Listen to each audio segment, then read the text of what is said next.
ప్రస్తుతం అయితే మహారాష్ట్ర మధ్యప్రదేశ్ వీళ్ళందరూ ఆల్రెడీ అక్రమ చొరబాటుదారులకు సంబంధించినటువంటి లెక్కలు తీస్తున్నారు.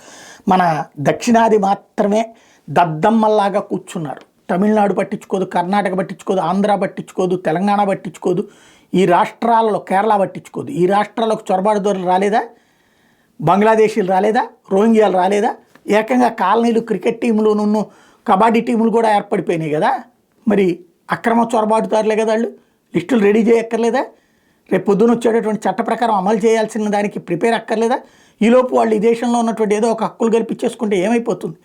ఈ కనీస జ్ఞానం లేదు. బట్ ఇప్పుడైతే మహారాష్ట్ర ప్రభుత్వం మాత్రం టోటల్గా మొన్నటి జరిగిన పరిణామాల తర్వాత, మన బంగ్లాదేశ్ది ఏదైతే సైఫ్ అలీ ఖాన్ ఉదంతం తర్వాత మరింత సీరియస్గా ఎఫర్ట్ పెడుతోంది. ఎక్కడికక్కడ 15,000 మంది బంగ్లాదేశీలు ఒక్క అకోలా డిస్టిక్లోనే ఫేక్ డాక్యుమెంట్ల ద్వారా ఉన్నారు అన్నటువంటి విషయాన్ని ఐడెంటిఫై చేసింది.